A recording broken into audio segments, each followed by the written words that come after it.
This is my presentation for the rotavirus vaccination. So before we talk about the vaccination, we're going to talk a little bit about the rotavirus itself. The rotavirus is the leading cause of gastroenteritis, which is inflammation of the stomach and intestines, which causes vomiting and diarrhea in infants and children. This infection of the small intestines can lead to malabsorption, dehydration, and in some cases shock. It is a very contagious virus, and it is the most common cause of diarrhea in infants and children around the world. According to the Canadian Pediatric Society, it is responsible for more sickness than any other common diarrhea illness. Most children will experience the rotavirus at least once before the age of 5, and 1 in 20 of those cases will require emergency treatment. The incubation period of the rotavirus is relatively short, typically lasting less than 48 hours. The virus is usually contagious for 6 to 10 days after symptoms appear. So for infants and young children, signs and symptoms that may present include a fever and vomiting that lasts for 2 to 3 days, followed by watery diarrhea for 4 to 5 days. For older children and adults, they may present with diarrhea lasting 1 to 4 days, anorexia, cramp-like abdominal pain, and a low-grade fever. So the causative agent for rotavirus is a double-stranded RNA virus from the family Rotavirus. It has a wheel-like appearance, and there are several strains of the rotavirus, so reinfection is possible despite vaccination. However, reinfection with vaccination tends to be a lot less severe.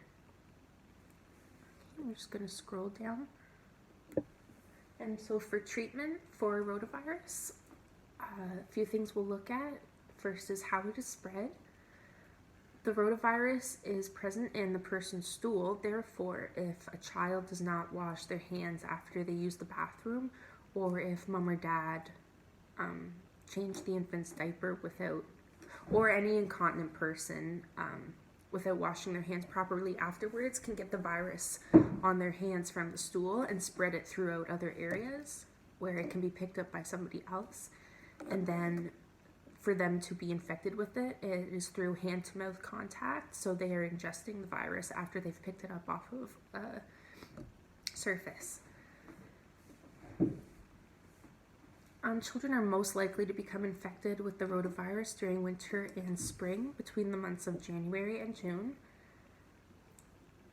Isolation required. According to the CDC, standard precautions are to be used. However, the CDC also recommends using contact precautions for diapered or incontinent persons while they have the infection, as well as to prevent institutional outbreaks. How long is the virus contagious? A large amount of virus is shed in the person's stool for 2 days before symptoms appear and up to 10 days after the onset of symptoms. For a person with immune deficiency, rotavirus may be detectable in their stool for up to 30 days, so they can be contagious for a lot longer. Some interventions that can be done at home or in the care setting include encouraging fluid intake, as this will replace any fluids lost through the diarrhea or through vomiting. And it is also important to monitor intake and output to keep track of how much fluid is being lost and how much of that is being replaced, so that you can get a good idea of the hydration balance, because you don't want the child or person to become dehydrated, because that can become quite severe quite quickly. And before we go up to talk about vaccines, we're going to talk about some myths about vaccinations, and one of them includes that people think when you get a vaccination that you are getting the disease that you're intending to prevent. However, that is not true. You may experience mild symptoms after getting a vaccine, but this is just related to the body's immune response kicking into gear, producing those antibodies to prevent a future infection with that disease. You're only exposed to a tiny, tiny amount of weakened or even dead germs, so you're not actually getting that disease, just enough to get your body preparing for it if you ever do contract it. so that it will recognize it and be able to fight it appropriately. So now we can scroll to about the rotavirus vaccination. So there's 4 types of immunity. There's natural, artificial, active, and passive. Natural immunity involves when the body produces antibodies to a disease after unintentional exposure to a pathogen. This can take weeks to develop, but it may have lifelong effects. Artificial immunity is acquired by intentionally exposing the body to small amounts of a disease so that the body will produce antibodies in response to exposure to the disease, which a good example includes vaccinations. Active immunity is when the body produces antibodies, whether it be naturally or artificially, and it can be long-lasting.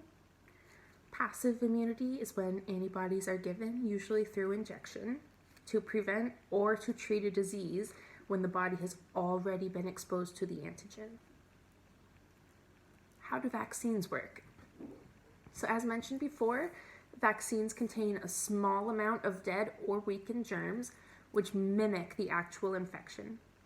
This imitation of infection causes the body's immune response to develop antibodies to the infection, which will remain in the body so that if reinfection occurs, the body will recognize the germs and be able to prevent the disease or even lessen the effects. Why are vaccines important? Without the use of vaccines, diseases that have once been eradicated will begin to reappear. So vaccines protect us from completely preventable illnesses. A good example of this would be the whooping cough epidemic in Japan in the 1970s. They had a really good vaccination program for whooping cough, where 80% of children were being vaccinated, which led to the statistics of 383 known cases reported and no known deaths. However, people began to hear rumors that the vaccination was not safe and that it was unnecessary, so vaccination rates dropped to 10% from 80%. And now in 1976, they had more than 13,000 cases and 41 deaths. So that went from 383 cases and no deaths to 13,000 cases and 41 deaths. So that is quite an increase. Once these statistics came out, vaccination rates increased again and incident rates decreased. How do we store vaccinations? They are to be stored in a fridge between 2 and 8 degrees Celsius. We want to keep them out of light to prevent denaturation, which is the chemical breakdown of the vaccine. And the vaccine must be used within 4 hours of being removed from the refrigerator, because after 4 hours, that is when bacteria is going to begin to grow, because the temperature is not at the right temperature to prevent bacterial growth. So now just popping over here to talk about the rotavirus vaccination itself. Currently there are 2 rotavirus vaccines approved in Canada, Rotatech and Rotarix.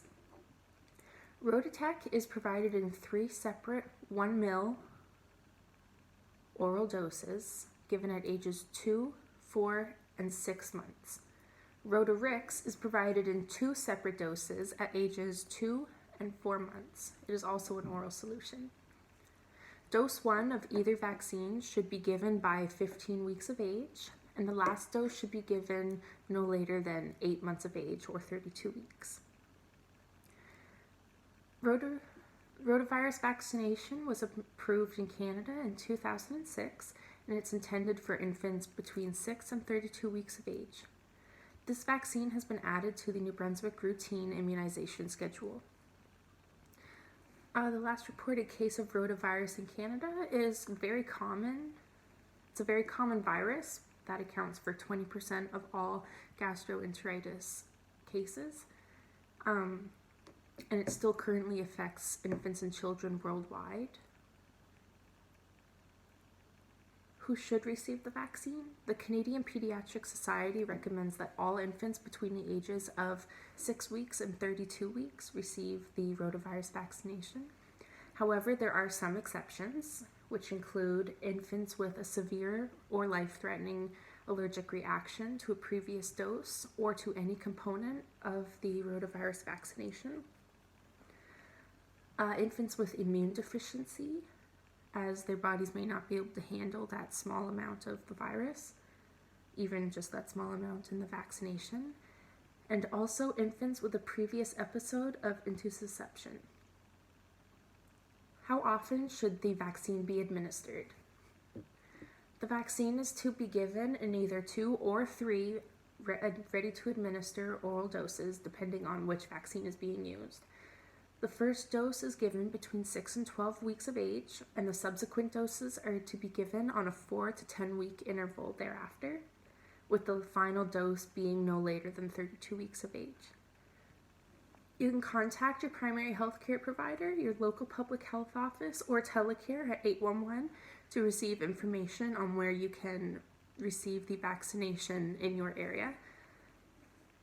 Common adverse reactions to the vaccination include diarrhea and vomiting, for which you can increase fluid intake, reduce dairy intake, and increase foods rich in potassium. Appetite may be lost, which is you can provide rest periods before meals, more frequent and smaller meals, daily weights, and good mouth care. And finally, otitis media, which is inflammation of the middle ear, can occur, for which heat application can help. You want to monitor for hearing loss, as well as have the child sit up or lie on the unaffected ear for comfort. Thank you.